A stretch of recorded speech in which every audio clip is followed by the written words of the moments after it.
Hello everyone, welcome back to my channel, welcome to new blog. Tanuj diary চ্যানেলে নতুন একটা ব্লগে তোমাদের অনেক অনেক ওয়েলকাম। এখন বাজে 5টা, দেখতেই পাচ্ছ বাইরে অন্ধকার, আর আমরা রেডি হয়ে চলে এসেছি বারাসাত বাস স্ট্যান্ডে। তার কারণ আমরা এখান থেকে দীঘার বাস ধরে সোজা চলে যাব দীঘায়, সে কারণে দাঁড়িয়ে আছি। 5:35-এর বাস ধরবো, বাট এখনও অবধি বাস আসেনি, তাই জন্য দাঁড়িয়ে আছি। আর আমার হাজব্যান্ড গেছে ওদিকে একটু খাবার আনতে, চিপস, কেক, বিস্কুট। তো ওই যে ও চলে এসছে, তাই ওকে নিয়ে একটু ভিডিও করে নিলাম। তো বাসে বসে বসে অনেকক্ষণ বোর হয়ে গেছে, আর অনেকটা টাইম, দেখতেই পাচ্ছ দিনের আলো ফুটে রোদ্দুরে উঠে গেছে।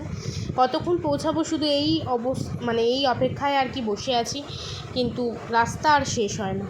সেই নেমে গেছি, ড্রেসপত্র একটু চেঞ্জ করে যাচ্ছি একটু সমুদ্রের পাড়ে। তো এইবার বেশি আমি ব্লগ করব না, আর এবার আমরা হোটেলটাও এক নিয়ে নিই। এই যে আশা ইন্টারন্যাশনালের সামনে দিয়ে আমরা যাচ্ছি, কিন্তু আমরা প্রত্যেকবার আশা ইন্টারন্যাশনালেই থাকি, বাট এবার আশায় থাকছি। আর রুমটাও তোমাদের দেখানো হয়নি, ঠিক আছে, আমি যখন এখান থেকে ফিরবো তখন তোমাদের রুমটা পুরো দেখাবো। যাই হোক, একটু বসে রেস্ট নিয়ে আমি ড্রেসপত্র চেঞ্জ করে ওর আমি বেরিয়ে গেছি, একটু যাবো সমুদ্রের দিকে।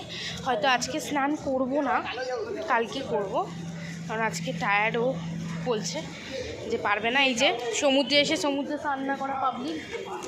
এই যে আমার বর, করবো কালকে করবো, ব্রেনের মাথা। ঠিক আছে, যাই হোক, তো চলো। আর এইবার আমি বেশি ব্লগ করব না, এইবার জাস্ট আমি বলেছি যে এবার ব্লগ কম হবে, ঘোরার দিকে বেশি ধ্যান দেব। তো মোটামুটি তোমাদের টুকিটাকি আপডেট দেবো, বাট ব্লগ সেভাবে এবার করবো না। চলো সমুদ্রে গিয়ে তোমাদেরকে দেখা করছি।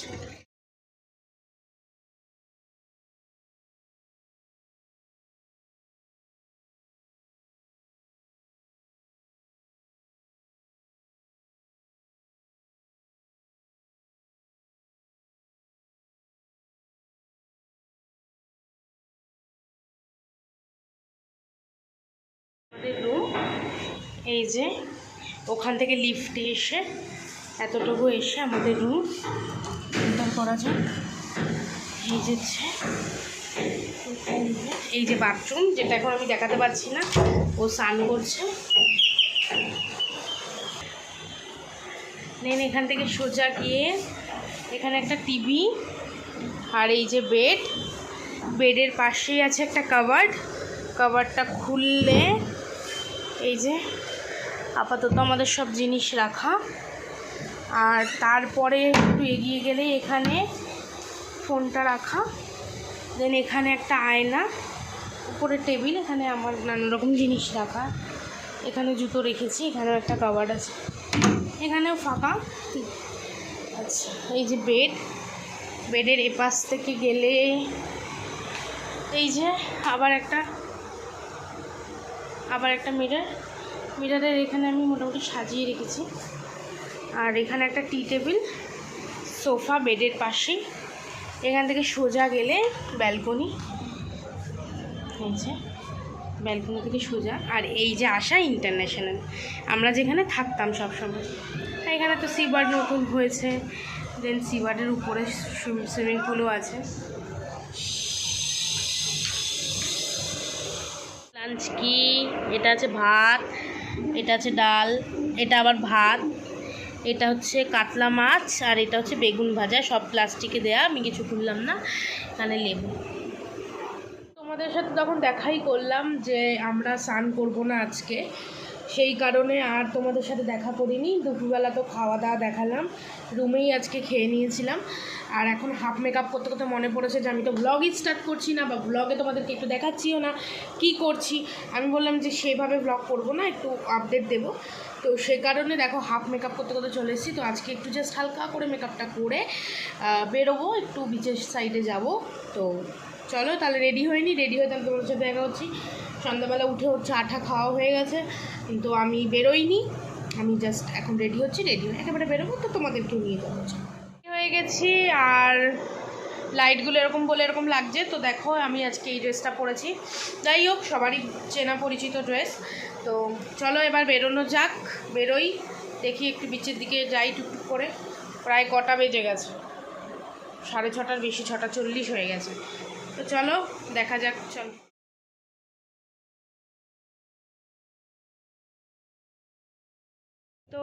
ব্যাগটা খারাপ হয়ে গেছিলো, মানে ওই দিকটাতে, পিছন দিকটাতে ছিঁড়ে গেছিলো হট করে আসার সময়। তো ওটাই এখন ঠিক করতে গেছিলাম, তো ঠিক হয়ে গেছে। এই যে কী গো, কিছু বলো।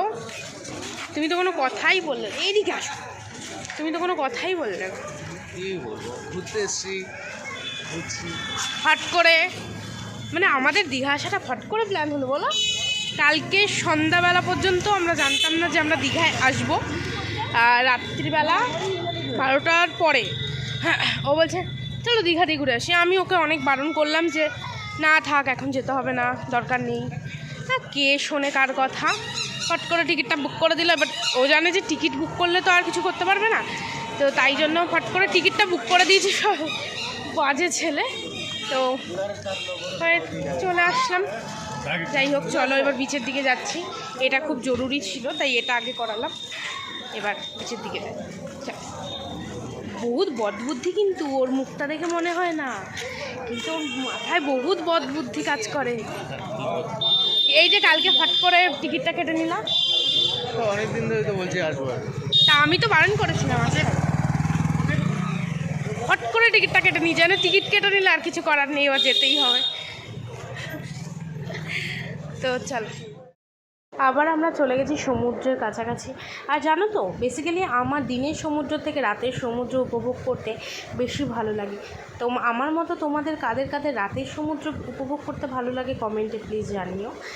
আর সত্যি কথা বলতে আমার না এই সমুদ্রের এখানে এই যে রাতের যে ফিলিংসটা ওখানে নিতেও খুব ভালো লাগে, কিন্তু আমার বরটা অ্যাজ ইউজুয়াল ওর কোনো ভালো লাগে না, ও জাস্ট হোটেলেই থাকে। তবুও জোর করে ওকে নিয়ে গেছিলাম আমার সাথে, কিন্তু তারপরে ও আবার হোটেলে ব্যাক করেছিল, তাই আমি একা একাই ওখানে বসেছিলাম।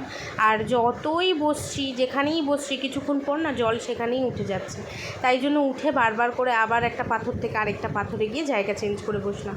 দেখো জল কোথায় ছিল এসে আর কোথায় উঠে গেছে।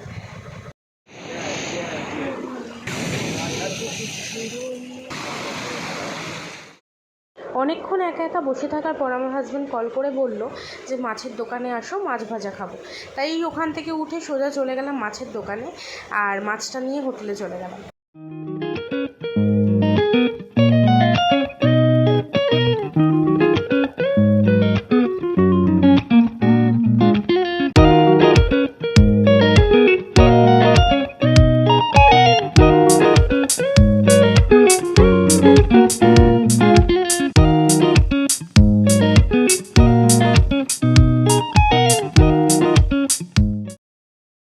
নিয়েছি হচ্ছে চিতল মাছের ফ্রাই আর ভেটকি মাছের ফিলে পোড়া।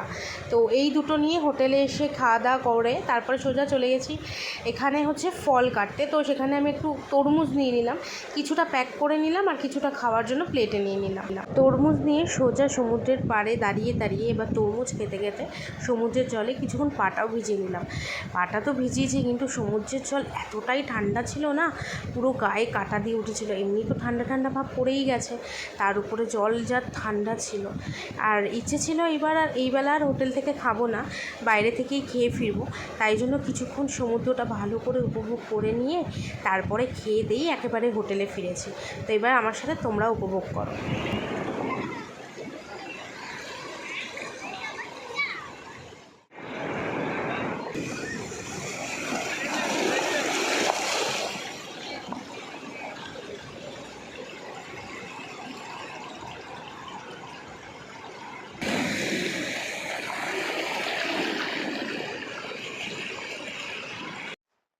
চলে এসেছি রাতে ডিনার করতে সমুদ্রের পাড়েই আমন্ত্রণ বলে একটা হোটেল আছে, ওখান থেকেই নিয়ে নিয়েছিলাম মটন মিল, যাতে ছিল ভাত, ডাল, সবজি, আলু পোস্ত, চাটনি, পাঁপড় আর মটন।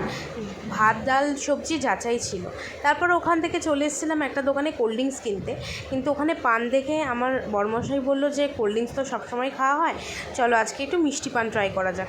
তো আমিও অনেক দিন পান খাই না, আর সচরাচর আমার পানটা ভালোও লাগে না, কিন্তু আজকে ইচ্ছে করলো, তাই জন্য পানটা বানানোও দেখে নিলাম, তোমাদের সাথে শেয়ারও করে নিলাম, আর আমিও একটু পান খেয়েই দেখি সব ঠিকই তো, সব সময় তো কোল্ড ড্রিঙ্কস খাই, পান তো আর সচরাচর খাওয়া হয় না, তাই এখানে যখন দেখলাম তাই জন্য এবার পানটা।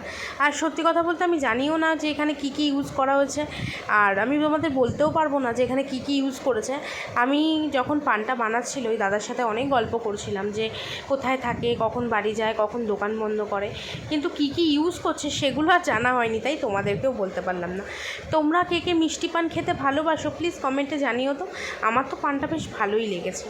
যাই হোক, এবার তো রাতে গিয়ে শুয়ে পড়বো, আর তো কিছু নেই, তাই ভিডিওটা আমি এখানেই এন্ড করে দিচ্ছি। ভিডিওটা ভালো লাগলে লাইক কমেন্ট শেয়ার করতে ভুলো না, আর কমেন্টে জানিও যে তোমরা দীঘা আসলে কে কে আমার মতো সমুদ্রে উপভোগ করতে, সমুদ্রে পা ভেজাতে আর এরকমভাবে পান ঠান খেতে ভালোবাসো। তো চলো টাটা, গুড নাইট, দেখা হচ্ছে পরের ব্লগে খুব তাড়াতাড়ি। ততক্ষণ ভালো থেকো, সুস্থ থেকো।